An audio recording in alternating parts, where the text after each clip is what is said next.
The door of the Caldwell County Sheriff's office swung open so hard it cracked against the interior wall, and every man inside reached for iron before they even processed what they were seeing.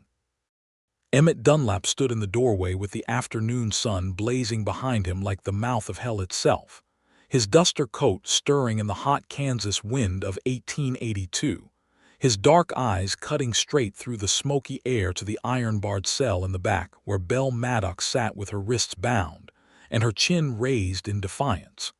Their eyes met for exactly 1 second. In that 1 second, Emmett saw every bruise, every scrap of dirt on her dress, every consequence of the terrible choice he had made 3 weeks ago when he had left her behind in Hays City and ridden south with his crew, telling himself it was to protect her, knowing even then it was the worst lie he had ever told himself. Belle stared at him and her jaw tightened, not with fear, with something far more complicated. Something that lived right at the border between fury and relief, and a love so wounded it could barely stand upright. Sheriff Dale Harker rose slowly from behind his desk, his hand resting on the grip of his Colt Navy, and he looked at Emmett Dunlap with the careful, measuring expression of a man who understood that the wrong move in the next 10 seconds could end several lives, including his own. "Dunlap," Harker said quietly. Emmett stepped fully inside and let the door swing shut behind him. He did not reach for his gun. He held both hands slightly away from his sides, palms open, not in surrender exactly, but in the particular language of a man who has decided that what comes next must happen on his own terms or not at all. "Release her," Emmett said, and his voice was steady, the way a river is steady just before a waterfall. "I am the one you actually want." The room held its breath. Deputy Frank Coles was halfway out of his chair with his hand on his revolver. 2 other deputies along the wall went still as fence posts. Sheriff Harker did not move. From the cell in the back, Belle Maddox pressed her face against the iron bars and said, in a voice so low only Emmett could possibly hear it, "You absolute fool." And that was how the most important moment of Emmett Dunlap's life began. To understand how a man like Emmett Dunlap ended up walking voluntarily into a sheriff's office in Caldwell, Kansas with his hands open and his freedom as the trade, you had to go back 3 weeks, and then further back than that, all the way back to the summer of 1880 and a town called Cimarron. Emmett had been 24 years old in Cimarron, which was the right age to be reckless and the wrong age to understand consequences. He had come up from Texas after his father's ranch failed in the drought of 1879, watching a man he had spent his whole life trying to impress sell off 60 acres of land for less than the cost of a good saddle, and something had hardened inside Emmett during that long ride north. Not cruelly, not yet, but the kind of hardening that happens when the world you believed in turns out to be made of paper. He had fallen in with Chet Rourke's outfit purely by accident, or what felt like accident at the time. A card game in Dodge City, a debt that Emmett could not pay, and Chet Rourke had appeared at his elbow like a solution wearing a wide-brim hat, with easy money and easier answers, and Emmett had made the calculation that men who are desperate and not yet wise always make. He told himself it was temporary. The first bank job was in Larned. The second was in Kinsley. By the third, Emmett had stopped counting, but he had also started noticing that the knot in his stomach never fully went away anymore, and that he was sleeping lighter, and that certain faces in certain towns stayed behind his eyes longer than they should have. He was not a violent man, which in Chet Rourke's outfit meant he was perpetually one bad decision away from being considered useless. Chet was not a man who appreciated restraint. He moved fast and brutal, and he had surrounded himself with men who thought the same way, and Emmett had survived among them by being useful in other ways, by being the one who planned the routes and read the land and knew how to get 6 men across 100 miles of open prairie without leaving a trail worth following. He was good at disappearing. He had been doing it since Cimarron. Belle Maddox came into his life on a Wednesday in October of 1880 in the town of Medicine Lodge, Kansas, which was a place that smelled like cedar and dust, and the distant edge of something that had not yet been ruined. She was running a dining room at the Drover's Rest Hotel. Not because she wanted to, but because her father had died the previous spring and the hotel had been his, and the bank held the note on it. And Belle Maddox, at 22 years old, had looked at her options and chosen the one that kept a roof over her head and food in her stomach, and did not require her to depend on any man's charity, which she had made clear in about the first 5 minutes of knowing her was a condition she found unbearable.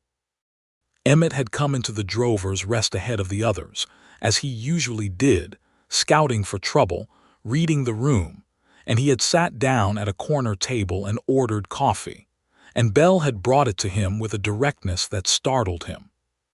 Most women in 1880 Kansas looked at a man like Emmett Dunlap and saw the worn edges first, the too watchful eyes, the way he sat with his back to the wall and his sight lines clear. Belle Maddox had looked at him and said, "You want food with that, or are you just planning to nurse that coffee until you figure out whether we're worth robbing?" The silence that followed was absolute. Then Emmett had laughed, a real one, which surprised him because real ones had become rare. "I am not here to rob you," he said. "Then you want food," she said, and went back to the kitchen without waiting for an answer. He stayed 3 hours longer than he was supposed to. When Chet Rourke came in looking for him, Emmett had been in the middle of a conversation about whether the Atchison, Topeka, and Santa Fe Railway was going to ruin more than it improved, and Belle had been making a case with the kind of precision that suggested she had been reading newspapers and forming opinions, since before it was particularly welcome in a woman her age. And Emmett had been listening with the entirety of his attention, in a way he had not listened to another person in a very long time. Chet had looked at Belle, then at Emmett, then at Belle again with an expression Emmett did not like. "We need to ride," Chet had said. Emmett had stood up. He had looked at Belle. She had looked back at him with those sharp, dark eyes that missed absolutely nothing. "Thank you for the coffee," he said. It was adequate, she said, which he understood was the warmest thing she was likely to offer a near stranger, and he had walked out into the cold October afternoon with Chet Rourke and his crew, and the knot in his stomach had tightened 2 full turns. He came back to Medicine Lodge 4 times over the next 18 months. He was aware of how this looked. He was aware of what it meant, or what it would mean, or what it could never mean, given the precise shape of the life he was living. He told himself each time was the last. He told himself this with decreasing conviction. He told himself a lot of things while riding back toward Medicine Lodge in the gray pre-dawn hours after whatever job Chet had just pushed him through, and none of those things were as loud as the simple, stubborn fact that Belle Maddox was the only person in the world who talked to him like he was still worth talking to. She was not naive about what he was. That was the thing he could not get past. She was not naive about anything. She had read him that first Wednesday, and she had kept reading him every time after, and somewhere between the second and third visit she had said to him, across the small table in the corner where he always sat, "You know what you are doing is going to end in exactly one of 2 ways, and neither of them is a long life." "I know," he said, "and yet here you are again." "And yet," he agreed. She had looked at him for a long moment. Why? He had not answered right away. He had turned his coffee cup in his hands and looked at the grain of the table, and tried to find the words for something he had not yet let himself think directly. "Because in here," he finally said, "I remember what it felt like before." "Before what?" "Before I made the choice that put me where I am." She had been quiet after that. Not the dismissive quiet of someone who was done with the conversation, but the careful quiet of someone who was turning something over with both hands before deciding what to do with it. "You could make a different choice," she said at last. "It is not that simple." "Most true things are not," she said. "That does not mean they are not true." By the 4th visit, in the spring of 1882, something had shifted between them that they had not named yet, but that they were both entirely aware of. Emmett had stopped pretending he was there for any reason other than her. Belle had stopped pretending she was purely neutral about the situation. When he arrived at the drover's rest one evening with 3 days' worth of road on him, and a cut on his jaw from a near miss in Pratt County that she noticed immediately, she had come out from behind the kitchen door and examined the wound with clean hands and practical efficiency, and the kind of controlled emotion that she wore over everything. And when she was done, she had not stepped back right away. They had stood close enough that he could see the exact line where the lamplight caught the edge of her hair, and neither of them moved for a moment that stretched entirely past propriety. And then Belle had said very quietly, "I need you to understand that I cannot feel what I feel about you and also watch you get killed. So you need to pick one." Emmett had opened his mouth. "Not tonight," she said. "I am not asking you to decide tonight, but soon." He had ridden out the next morning with Chet's crew heading south toward Caldwell for what Chet promised would be the last significant job, the one that would set them all up comfortably enough to scatter and disappear, and Emmett had told himself he would come back after. He would come back and tell Belle whatever she needed to hear, because by then he would have the means to make it a real offer, not just words. What he had not known, and what Chet had known very well, was that the job in Caldwell was a trap. Not for Emmett. For all of them, but particularly for Chet, who had been cutting deals with the wrong people in Dodge City for the better part of a year, and who had finally run out of time. The job was a setup arranged by a man named Virgil Hatch, who operated as a land agent but functioned more accurately as a criminal broker, and who had sold Chet Rourke's whereabouts to Sheriff Dale Harker of Caldwell County in exchange for the quiet disappearance of a cattle-rustling charge against his own operation. The crew hit the First Territorial Bank of Caldwell on the morning of May 14, 1882. It went wrong from the first 30 seconds. Harker had deputies in every building flanking the bank. There were 6 men on Chet's crew and 12 with badges, and the mathematics of that situation expressed themselves very quickly in the form of 3 men down before anyone reached their horses. Chet Rourke himself took a bullet in the left shoulder and ran for the livery, and Emmett, who had been the one holding the horses at the alley entrance, made a decision in the fractured second between running and staying. He let the horses go, not out of cowardice. Out of a calculation that was fast and cold and entirely selfish in the most fundamental way. If there were no horses, Chet and the remaining men could not reach the road south, which meant they would scatter into the town, which meant the deputies would be focused on them, which meant Emmett could go north. He went north. He rode hard for 6 hours and put 50 miles between himself and Caldwell, and then he stopped on a ridge above a dry creek bed and sat with his horse in the wind and looked at the sky and felt the full weight of what he was. He had run. Again. He had made the calculation that preserved himself again and left chaos behind him again, and the woman waiting for him in Medicine Lodge would never know whether he was alive or dead unless he went back. And if he went back, Harker's deputies would eventually track him there, and if they tracked him there, they would find Belle. He sat on that ridge for 2 hours. Then he turned his horse south and rode back toward Medicine Lodge because there was one thing he needed to do before he figured out the rest, and that one thing was to look Belle Maddox in the eye and tell her the complete truth, which he had been getting around to for 18 months and which he had run out of excuses to delay. He arrived in Medicine Lodge on the morning of May 16. The drover's rest was quiet at that hour.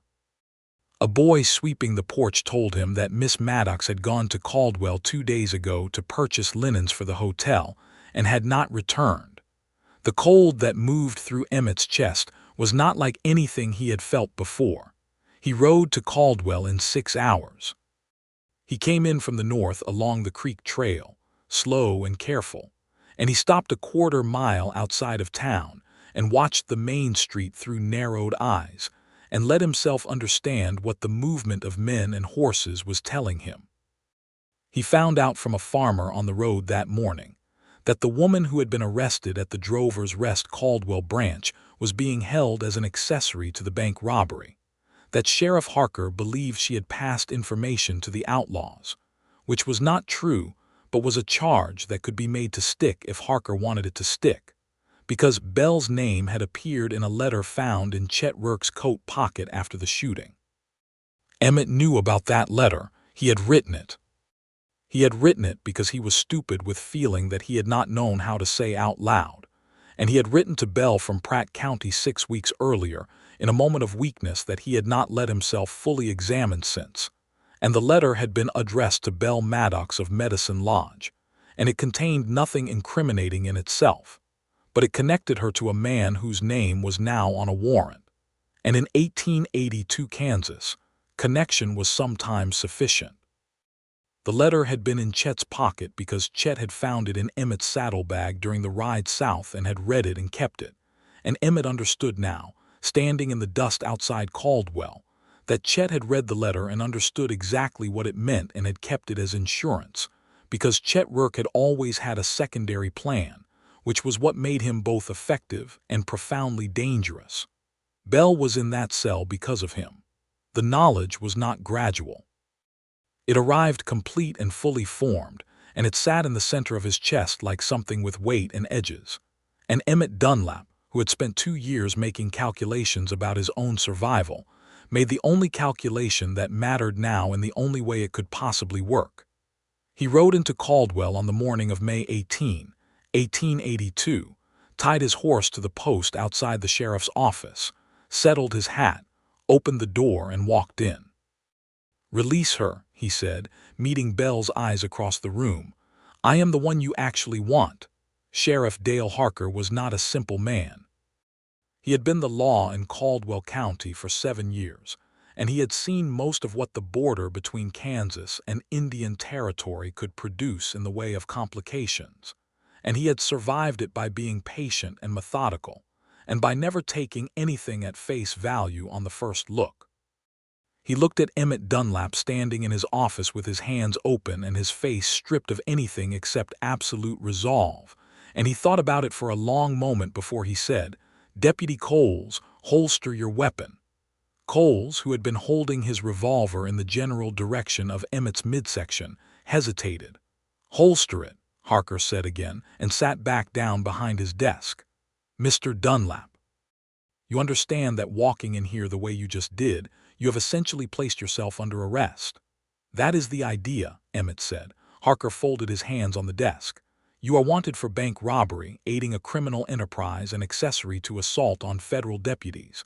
The woman in that cell is held on suspicion of being an informant for the Rourke outfit." "She is not," Emmett said. "She had no knowledge of Rourke's operations. The letter in Rourke's coat was private correspondence. I wrote it. She had nothing to do with any of it." "That is a claim," Harker said. "It is the truth, which I am prepared to testify to, formally, in front of whatever judge you can produce, if you release her today." From the cell behind them, Belle said, in a voice that was extremely controlled, "Emmett, do not." "Hush," Emmett said without turning around. "Do not you dare tell me to hush," she said. There was a brief, significant silence, during which Deputy Coles looked between the two of them with the expression of a man watching something he did not entirely understand. Harker studied Emmett with those methodical eyes. "You are willing to provide full testimony regarding the Rourke outfit's operations, targets, methods, personnel, everything I know, in exchange for the complete release of Belle Maddox. No charges, free to go." "Today," Emmett said. Harker was quiet for another long moment. Then he stood, took the ring of keys from the hook by his desk, walked past Emmett without another word, and unlocked Belle Maddox's cell. Belle stepped out of the cell with the careful dignity of a woman who had been sitting in that cage for 2 days and was absolutely refusing to show how much that had cost her. She walked across the room. She stopped in front of Emmett. She looked at him for a very long time. Then she said, "I am going to say something to you, and I need you to hear every word of it." "I am listening," he said. "You should not be here. I know. You walked into a sheriff's office." "I did. For me." "Yes." She looked at him with those dark eyes that had been reading him since the first Wednesday in October 1880, and something moved across her face that she did not fully suppress before she turned to Sheriff Harker and said, "Where can this man speak to you privately?" Harker blinked, which was the closest he came to being surprised. "My back office." "Then let us go there," Belle said, "and let us figure out how to make this work without Emmett Dunlap hanging at the end of it." What happened in that back office over the following 3 hours was something that Emmett would think about for a long time afterward, not as a moment of legal negotiation, but as the first real glimpse he got of exactly who Belle Maddox was when she had all her cards on the table and a person she cared about in genuine danger. She talked. She talked with the precision of someone who had been listening and observing and storing information for a long time, and the information she had stored turned out to be considerable. Belle Maddox had been running her father's hotel since she was 18 years old, which meant she had been the kind of woman that people talked in front of because they did not think about her as a person with memory and opinion. And the things she had heard in 4 years of running a dining room in western Kansas constituted a fairly detailed map of criminal operations across 3 counties. She did not offer this as a gift. She offered it as a trade. She laid out, in careful and unhurried terms, the information she had on Virgil Hatch's land operation, which was considerably more than Sheriff Harker's own investigation had managed to establish, including the specific mechanism by which Hatch had been manipulating cattle purchase records to shortchange ranchers across Ford and Comanche counties, and the names of 2 bank officers in Dodge City who had been cooperating with him. When she was finished, Harker looked at her with what might have been respect if he had been a man who showed that particular expression easily. "How long have you known this?" he asked. "Long enough," Belle said. "The question is not how long I have known it. The question is whether it is worth something to you. What are you asking for?" Emmett testifies to everything he knows about Rourke's outfit, full cooperation. In exchange, the charges against him are reduced to what can be reasonably established as his actual role, which was logistical, not violent. He did not draw on your deputies. He did not participate in any shooting. There are witnesses to that. He robbed banks, Harker said. He rode with men who robbed banks, Belle said. There is a difference, and you know it. There was a long silence in that back office while Dale Harker looked at the map of what had just been placed in front of him and made his own calculation. Virgil Hatch had been a particular thorn in his side for 2 years. The bank officers in Dodge City were a thread he had never managed to pull. What Belle Maddox had just offered him was a prosecution that would outlast the Rourke affair in both scope and significance. "He serves time," Harker said finally. "I cannot make that disappear entirely." "How much?" Belle asked. 18 months, territorial prison in Leavenworth. With good conduct it could be less. Emmett, who had been sitting quietly through all of this, said, "I will take it." Belle turned and looked at him. 18 months is not nothing, she said. "I want you to understand what you are agreeing to." "I understand," he said. He looked at her steadily. "I have understood for about 2 years that I needed to pay for the choices I made. I would rather pay them toward something real than keep running and pay them toward nothing." Belle held his gaze for a moment that felt longer than it was. "All right," she said, and turned back to Harker. The paperwork took the rest of that afternoon. By evening, Belle had signed statements, and Emmett had given his first hour of testimony, and Harker had sent a wire to Dodge City that would begin the process of dismantling Virgil Hatch's operation. 2 of Rourke's crew who had survived the bank robbery were in cells down the hall, and Chet Rourke himself had been taken alive with a bullet in his shoulder, and was at that moment recovering under guard at the town doctor's house, which meant he would eventually stand trial for considerably more than the Caldwell job, because the information Emmett provided over the next several days was thorough and accurate. On the evening of May 18, with the paperwork done and the arrangements settled, a deputy brought Emmett out to the main office before taking him back to wait for his transfer to Leavenworth, and Belle was there, standing by the door with her coat on, because she was free to go. They stood in the middle of the room with the deputy tactfully examining something very interesting on the wall, and Emmett looked at Belle in the fading light through the window and tried to find the right words for the size of the thing he needed to say. "I am sorry," he said first, "for the letter, for the way it found its way to you. I never meant for any of it to land on you. I know that, she said, and I am sorry that I kept leaving. That I kept coming back without being what I should have been when I came back. Belle was quiet for a moment, then she said, "Why did you come back, really? Not what you told yourself." "Why?" He looked at her. "Because you are the only person I have ever met who made me feel like the person I was before all of this was still worth something," he said. "And I was not willing to let that go, even when I should have."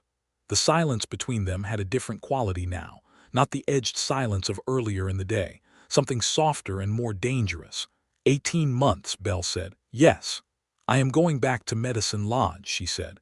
"I have a hotel to run and a note at the bank to keep current." "I know." She looked at him for a long moment. "Emmett, I need to ask you something and I need an honest answer. Always. When you come out of Leavenworth," she said carefully, "what are you planning to do?"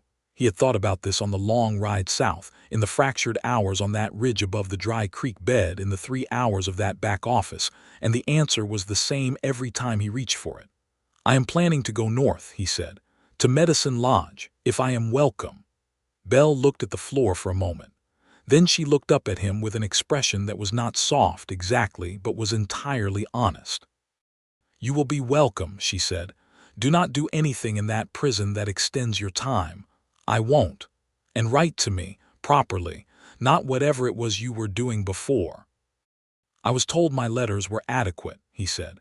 Something moved at the corner of her mouth. "Your letters were adequate," she agreed. "I would like them to be better than adequate." The deputy cleared his throat from the wall. Belle stepped forward and placed her hand briefly on Emmett's arm, just below the shoulder, a touch that lasted perhaps 3 seconds and communicated more than a great deal of speeches, and then she walked out of the sheriff's office into the Kansas evening. Emmett watched the door close behind her. He turned back to the deputy with something in his chest that felt, for the first time in 2 years, like a direction. Leavenworth was not a gentle place. It had been established in 1875 on the Missouri River in Kansas, and it operated with the particular combination of military discipline and institutional indifference that characterized federal prisons in the 1880s. And Emmett arrived there in June of 1882 with a realistic understanding of what the next 18 months would require of him.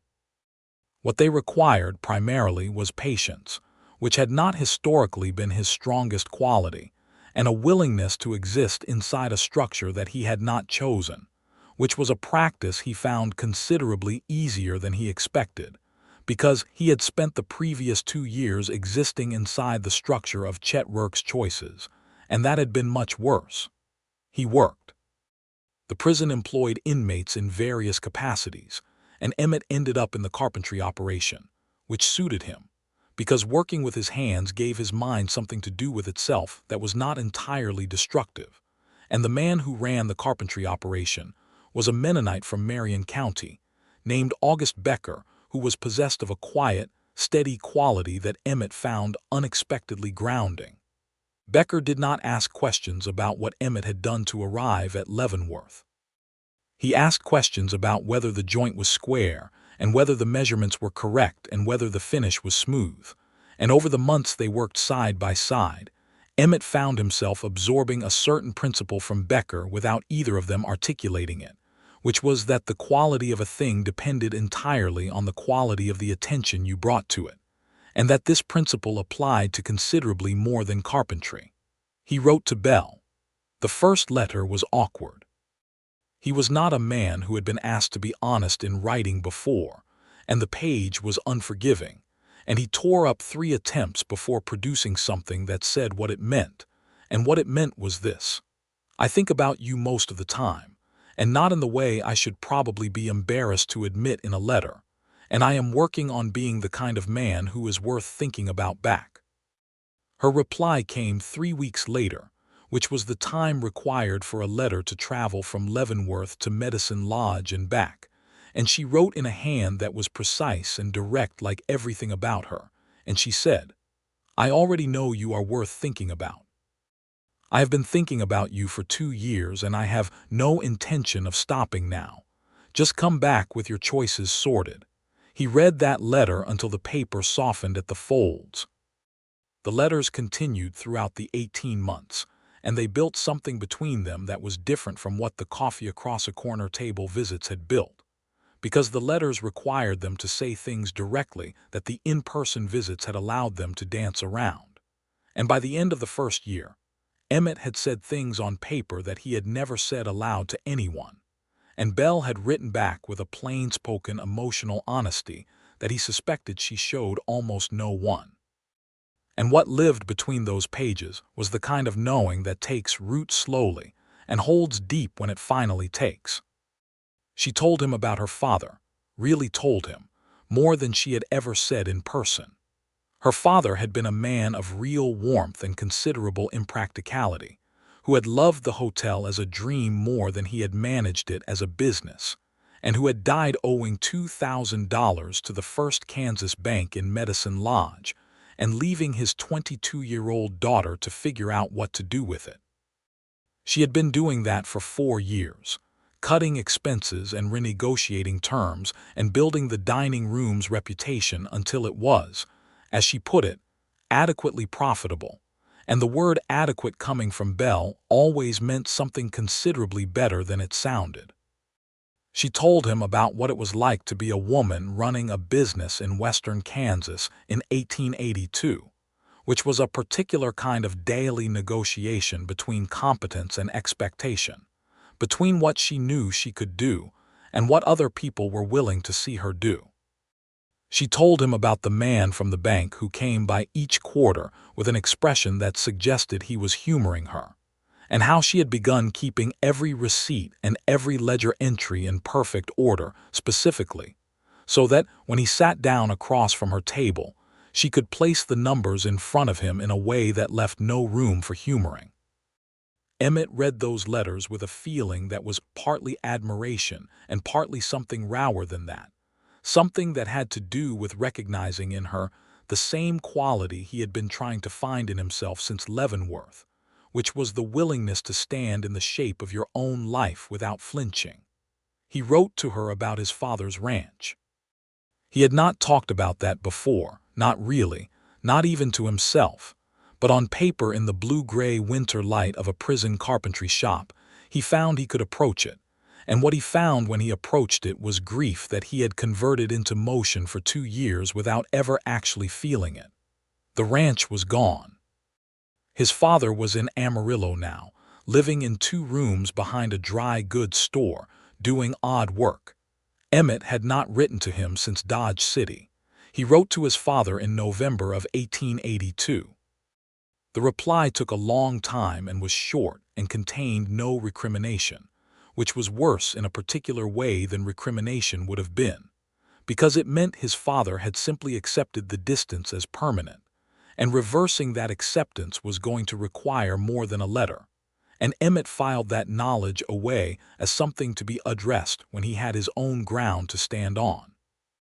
He was released from Leavenworth on December 4, 1883, 14 months into the 18-month sentence, the reduction earned by good conduct and by the quality of the testimony he had provided, which had resulted in the successful prosecution of Virgil Hatch on 12 counts and the conviction of the 2 bank officers, and had been cited specifically by the circuit judge in Emmett's review as evidence of genuine cooperation.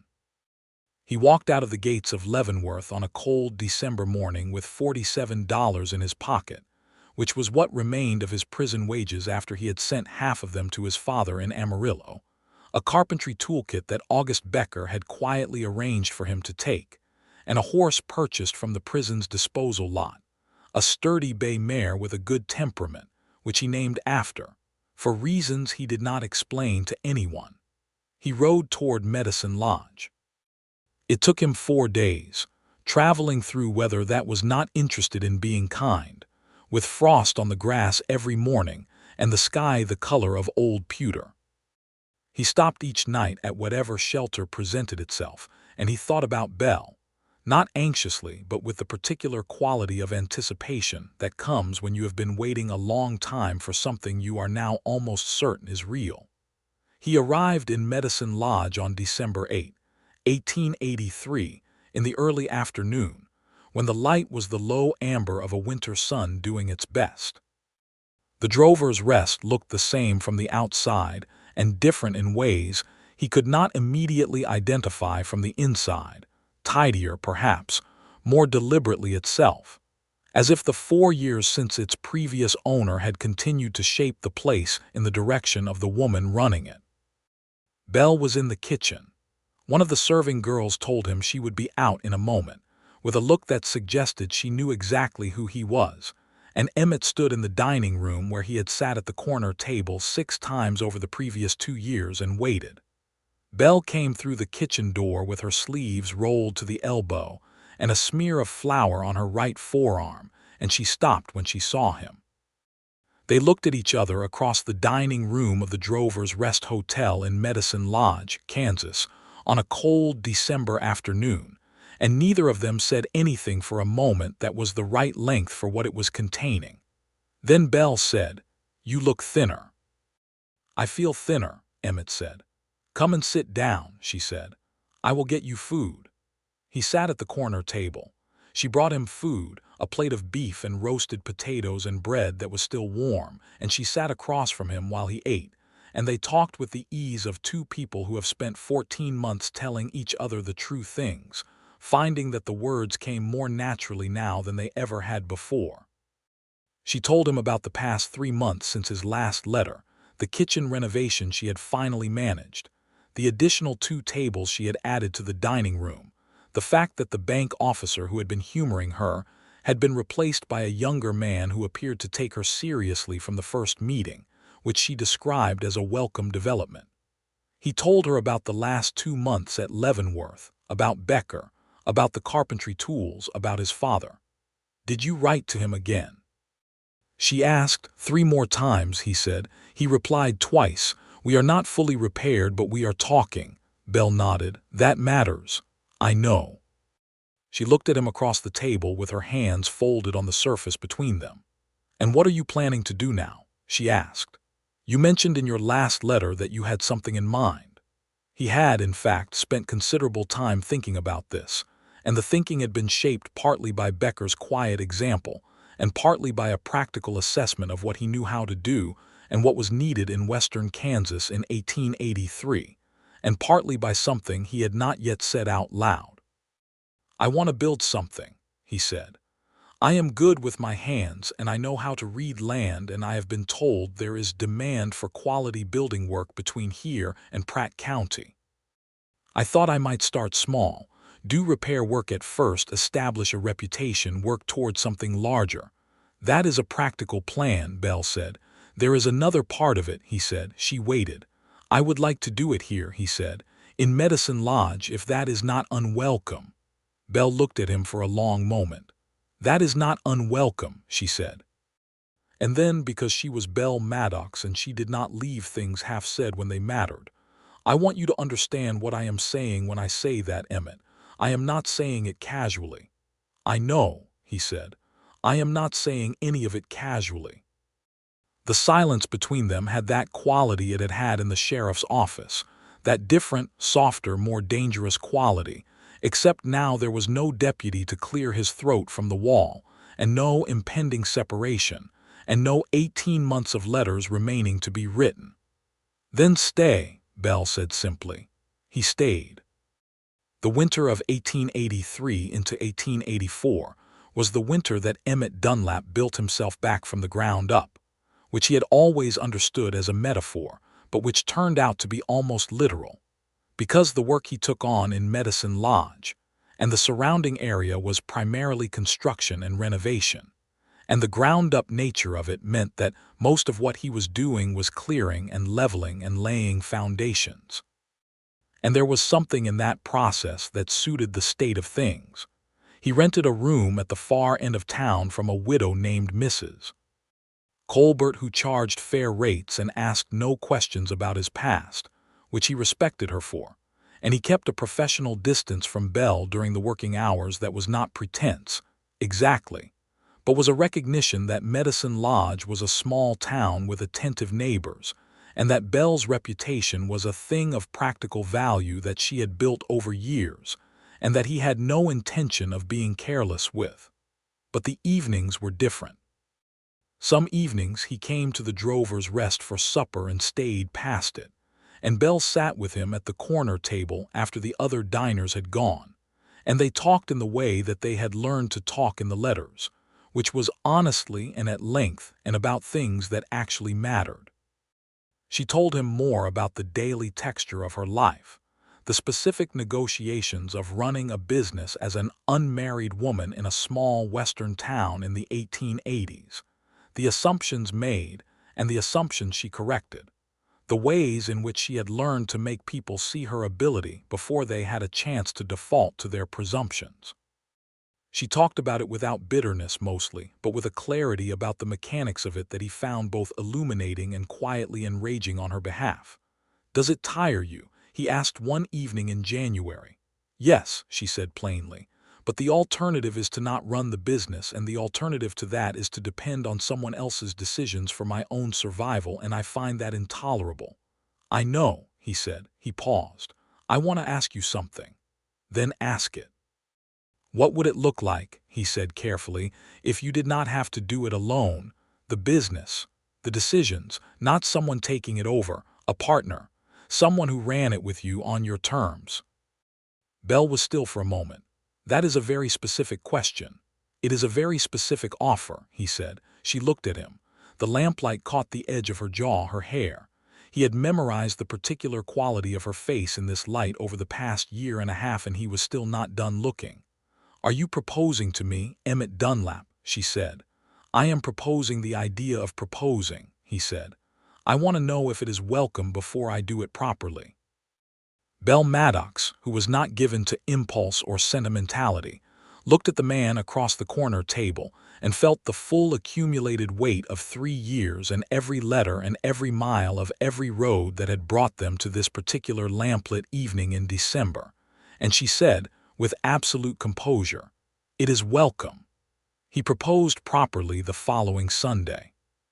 He had made a ring from copper and silver that he had worked himself in Becker's style, simple and precise, and he asked her in the kitchen of the Drovers' Rest where she was most herself, and Belle Maddox said yes in her direct and unceremonious way, and then looked at the ring for a long moment. "You made this," she said. "Yes, with your hands. It is what I have," he said, "for now." She slid it onto her finger and looked at it there and then looked up at him. "It is what I want," she said. They were married in March of 1884 at the Medicine Lodge Church, which was a modest structure that smelled of cedar and Bible leather and the particular solemnity of a prairie Sunday.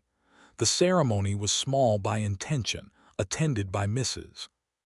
Colbert and the serving girls from the hotel and several of the regular diners, who had been watching the situation develop with considerable interest, and by one unexpected guest, which was Emmett's father, Thomas Dunlap, who had made the journey from Amarillo on what Emmett had not asked him to do, but had quietly hoped he would.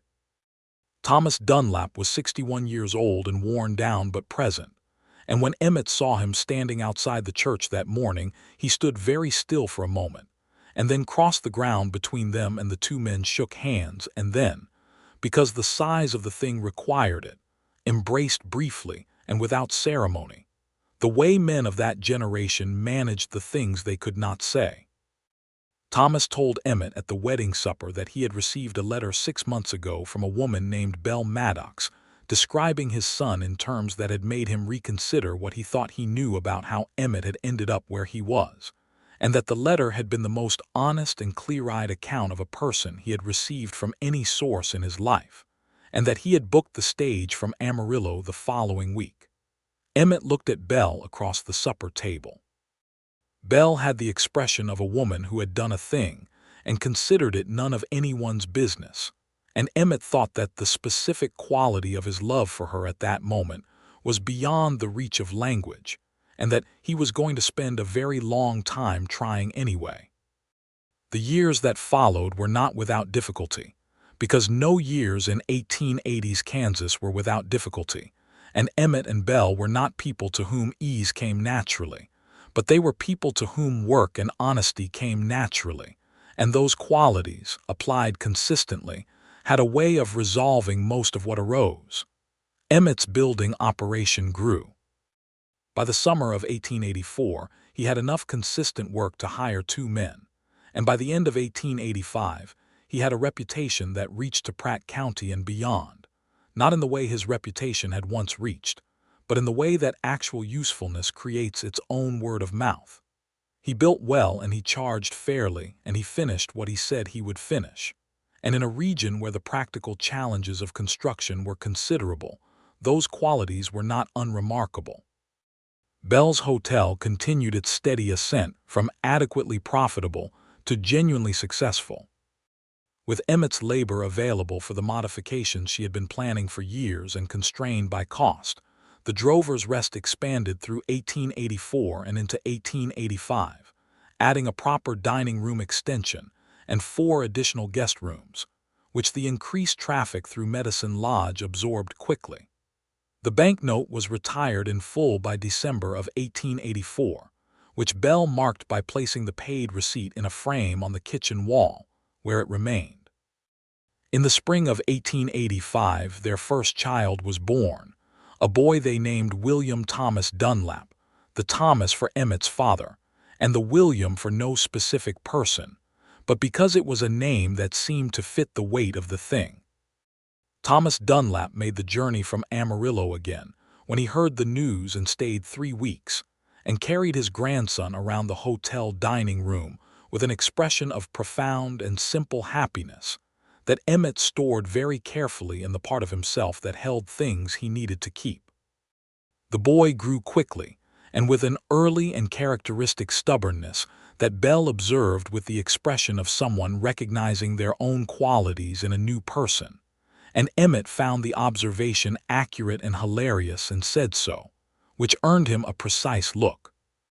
By 1886, Emmett had enough work to expand further, and the question of whether to stay in Medicine Lodge or move the operation somewhere larger became a genuine consideration. Wichita was growing. Dodge City was evolving.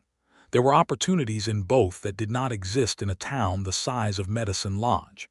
He and Belle discussed it at length, over several evenings at the corner table, in the way that they discussed everything that mattered. Belle's position was clear and consistent. "I built something here," she said. "I do not want to start over, but I do not want to limit what you can do either." "What I can do is built on the reputation I have here," Emmett said. "I can extend outward from here. I do not need to move the center." "Then we don't," Belle said. It was, in her estimation, not a particularly complicated decision, and she did not understand why people made such occasions of these things, and Emmett loved her for that particular quality in a way that was very specific and would not have made sense to explain. They stayed in Medicine Lodge. In the fall of 1886, Emmett received a letter from a man named Samuel Raines, a rancher in Comanche County, who had been one of the men defrauded by Virgil Hatch's land scheme, and who had subsequently had some portion of that fraud recovered through the prosecution that Emmett's testimony had helped secure. The letter was brief. It said that Raines was aware of the role Emmett had played in the investigation, and that he had a substantial building project planned for his ranch, a new main house and barn complex, and that he would prefer to hire someone whose word he had reason to trust. The Raines project took 18 months and was the largest single contract Emmett had undertaken. He traveled to Comanche County each week and returned on Fridays, and the rhythm of it was manageable, and the friendship that developed between Emmett and Samuel Raines was the slow, spare variety that men of their type formed, built on work done well in proximity and very few unnecessary words. Raines was a decade older, a man who had built his ranch from nothing after coming up from Missouri in 1869, and he had the quality of someone who had made all his worst mistakes early enough to learn from them before they defined him entirely. And he and Emmett found in each other a kind of understanding that did not require extensive discussion to function. In the spring of 1887, With the Raines house finished and the barn nearing completion, Raines mentioned over supper one evening that there was land for sale adjacent to his own, 80 acres of good grass and creek water with the remnants of a claim shack that had been abandoned 3 years earlier, and that the price was reasonable because the owner was in Topeka and wanted it gone. Emmett wrote to Belle that week. He described the land in the terms he had learned to read it, the quality of the grass, the reliability of the creek, the shelter provided by the ridge to the northwest. He described what he thought could be built on it. Belle wrote back within 10 days. She said, 80 acres is 80 acres, and your judgment about land is worth more than most people's certainty. Talk to Raines about the practical things. Then tell me what you actually want. What Emmett actually wanted, he realized writing the reply, was not to own 80 acres in Comanche County or any number of acres anywhere. What he wanted was what he already had, which was the hotel in Medicine Lodge with its corner table and its kitchen and its smell of coffee in the mornings, and Belle in the kitchen with flour on her forearm and her sleeves rolled up, and William at the table learning his letters, and the work that he went out to every morning with the understanding that it was his and that it meant something. That was what he wanted. The 80 acres could be an addition to it, an investment, something to hand William someday, but it was not the center. He wrote that back to Belle as plainly as he could, and her reply was 3 lines. It said, "Then we buy the land and hold it and do with it what it will eventually call for. And the center stays where the center is. I love you. Come home on Friday." He came home on Friday. The spring of 1888 brought the second child, a girl they named Josephine Clara Dunlap, the Clara for Belle's mother who had died in the cholera year of 1873, when Belle had been 13 and the loss had left a mark she carried quietly and permanently. The naming was Belle's decision, and Emmett made no argument, because he understood that some things required no commentary. Josephine was dark-haired and loud and had her mother's eyes and her father's stubbornness, and was an immediate and comprehensive force of nature. And William, now 3 years old, approached her with the cautious dignity of someone who had previously been an only child and was working out how this new development affected the situation. Thomas Dunlap made the journey from Amarillo one more time in the winter of 1888 to meet Josephine, and stayed longer than he had previously. He was 67 now, and the journey was harder, and Emmett saw that clearly and did not say so, and Belle saw it and had a conversation with Thomas privately that Emmett was not present for, but whose tone he could infer from the way Thomas looked afterward, which was the look of a man who had been listened to fully and told the truth gently, and who had found both things more comforting than he expected. Thomas went back to Amarillo in March of 1889 and died in June of that year, of a chest complaint that had been building since winter. The letter reached Emmett in Medicine Lodge on a Thursday afternoon, and he sat with it for a long time in the kitchen of the hotel, while Belle stood behind him with one hand on his shoulder and did not try to fill the silence with anything, which was the right thing, which Belle nearly always knew. He went to Amarillo for the burial and was gone 10 days. He came back with a box of his father's things and a weight that took some weeks to lift, and that lifted, ultimately, because of the particular texture of ordinary life that Belle had built around them both. The meals and the letters and the corner table and William's questions and Josephine's noise and the smell of the coffee and the morning work, all of it a net of actual living that held. The autumn of 1889 was when the question of the past came back, as it does eventually come back in small towns where people are paying attention. A man named Garrett, who had been a rider for the Rourke outfit in the earlier days, came through Medicine Lodge on his way north and recognized Emmett on the street, and the recognition was not friendly. Words were exchanged in the manner of men who have history and insufficient distance from it, and the words drew attention, and the next day there was a quality in certain eyes on the street that Emmett recognized and Belle recognized, and that they discussed that evening with the straightforwardness they brought to everything. "I am not ashamed of what I told you," Emmett said. "I am not going to pretend the past did not happen." "I know," Belle said. "The question is whether it comes for us or whether we go at it." "Go at it," Emmett said.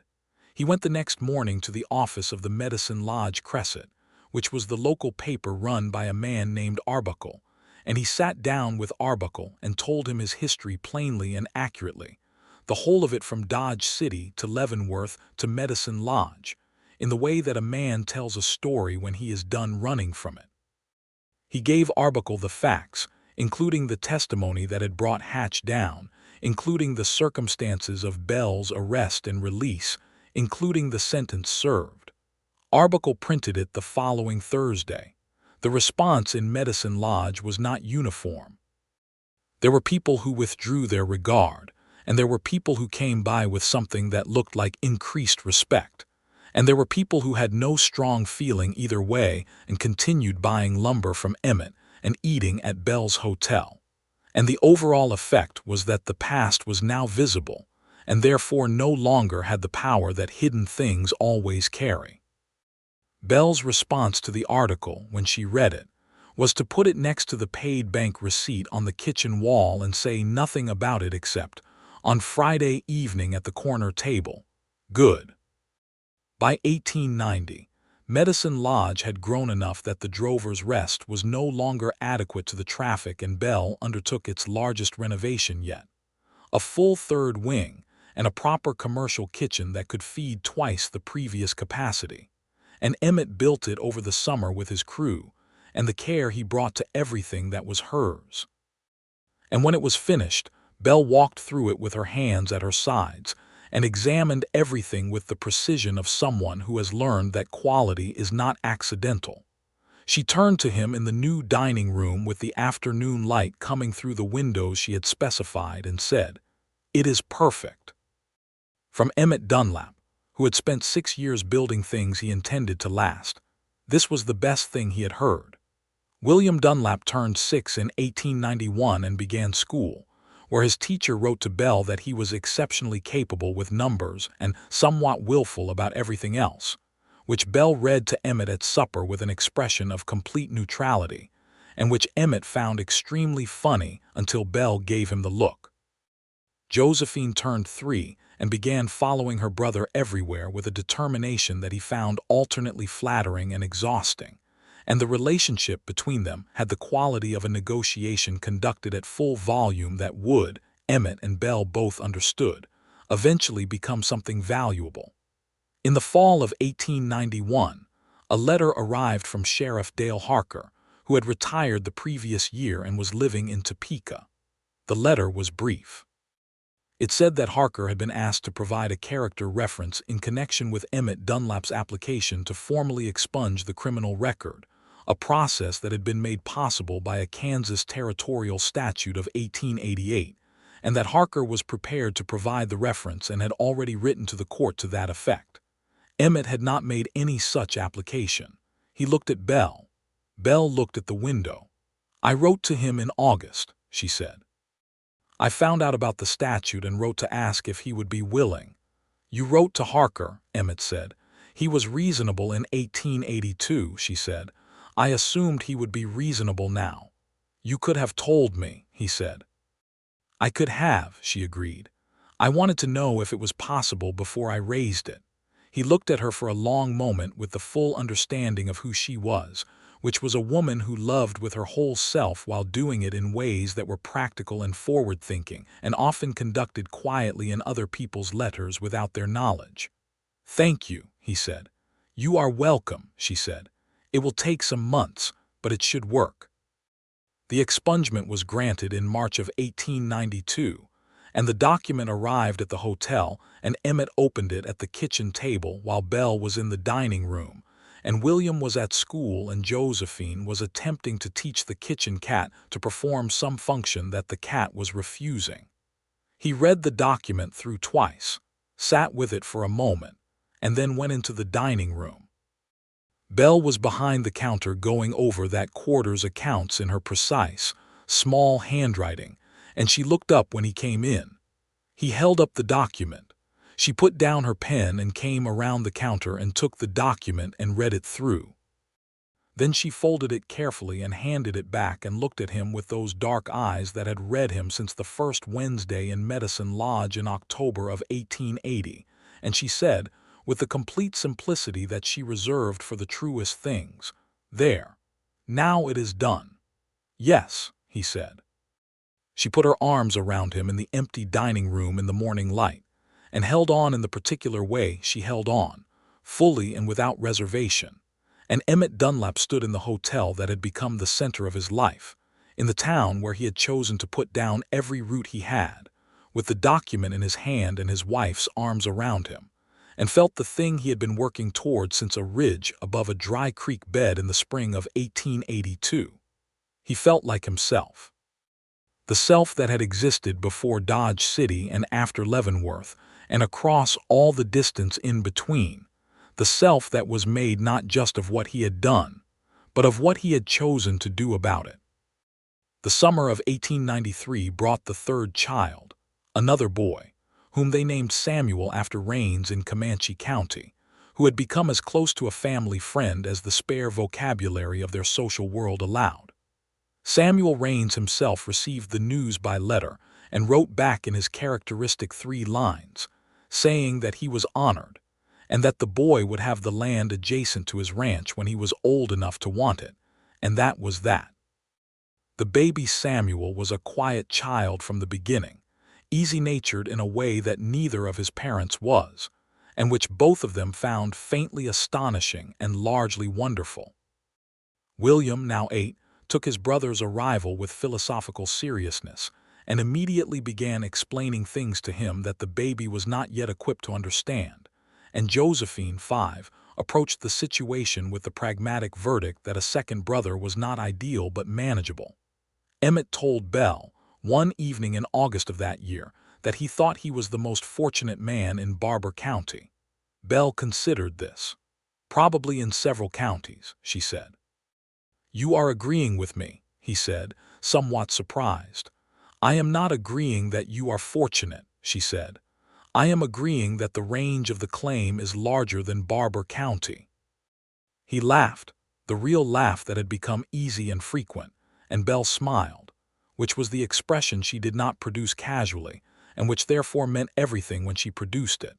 And outside the window the Kansas evening was long and gold and entirely itself. The years continued in the way that good years do, which is to say they accumulated substance without calling attention to themselves, each one adding something to the whole and becoming part of the structure rather than demanding to stand alone. By 1895, William was 10 and already showing the aptitude for building work that his father had hoped but not assumed, spending his Saturdays at the building sites with a seriousness of attention that reminded Emmett of August Becker in the carpentry shop at Leavenworth, a comparison he had made only to Belle, quietly, as the highest form of praise he knew. Josephine was 7 and had become the kind of person who read everything available, which in Medicine Lodge in 1895 was not as much as she wanted, but was considerably more than many people in her situation had access to, because Belle had maintained a small but carefully chosen library in the hotel's parlor since the renovation of 1890. And Josephine had claimed it as her personal territory, and treated any challenge to that claim with a seriousness entirely disproportionate to her size. Samuel at 2 was still the easy-natured one, though the easiness was beginning to express itself less as passivity and more as a settled, unhurried quality, a willingness to wait for the right moment that was entirely unlike either of his parents or his siblings, and that Rains, when he visited in the fall of 1895, observed with a kind of recognition, as if he was seeing his own quality in a new form. In the spring of 1896, Belle told Emmett she was expecting their 4th child, and she told him in the morning in the kitchen while she was making coffee, without preamble, because preamble was not her way. "How are you feeling about that?" Emmett asked. "Capable," Belle said, which was her version of fine, and he trusted it.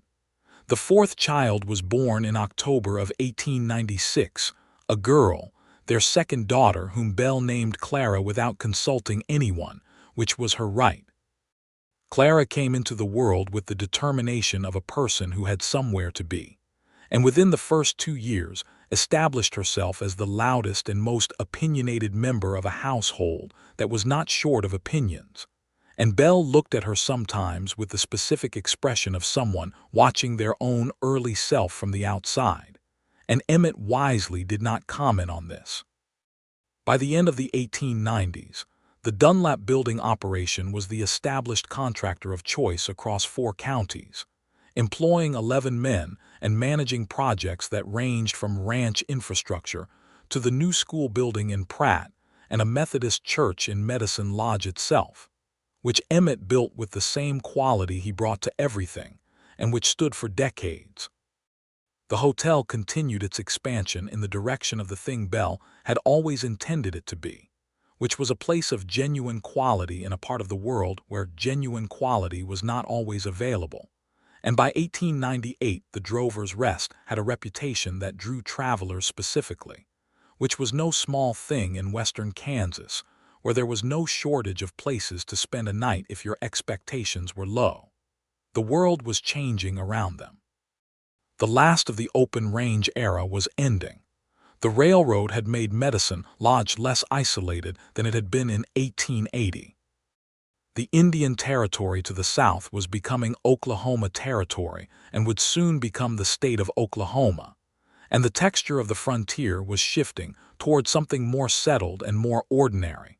And Emmett and Belle watched the shift with the equanimity of people who had built something real enough to adapt to the changing shape of things.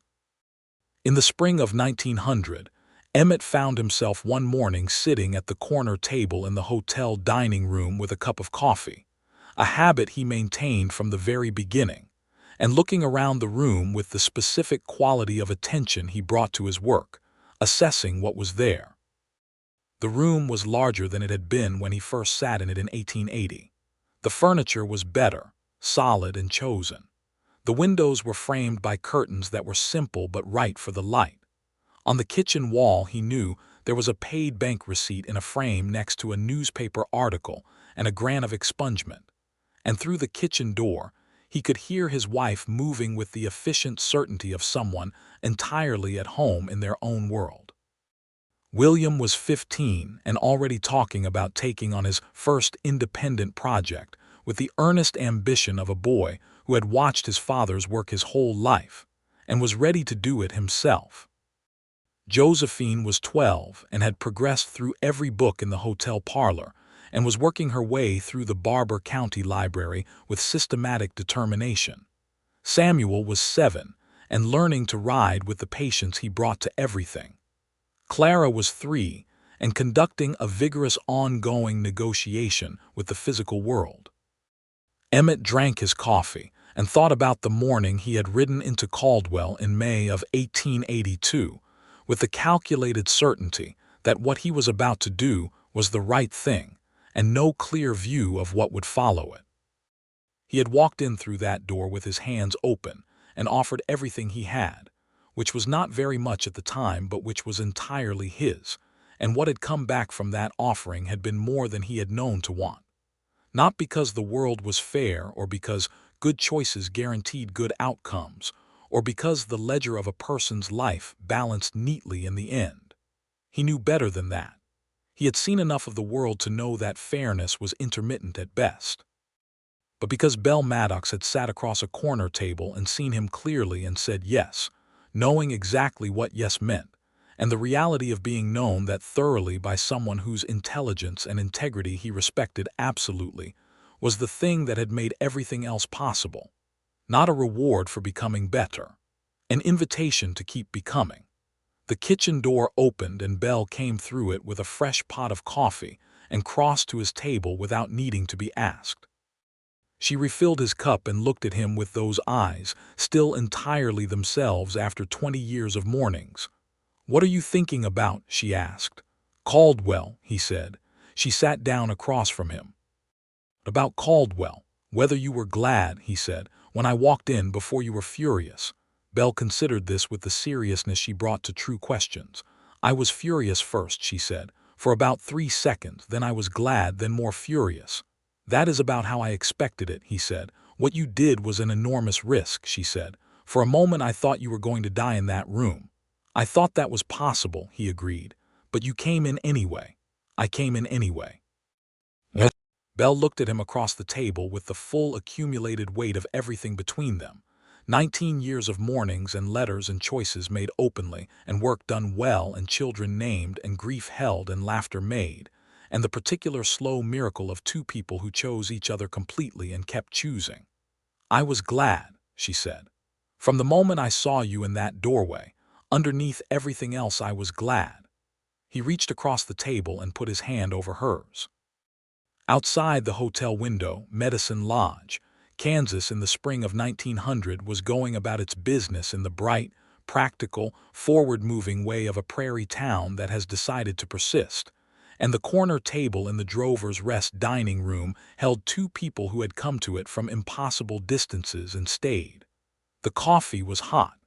The morning was long. Everything was where it was supposed to be. William came down the stairs at 8:30 with blueprints he had been drawing in his room rolled under his arm, and spread them on the table next to his father's cup, with the barely contained energy of a 15-year-old who has something to show. And Emmett moved his cup and leaned over to look, and Belle leaned in from the other side, and the 3 of them bent together over the drawings in the morning light.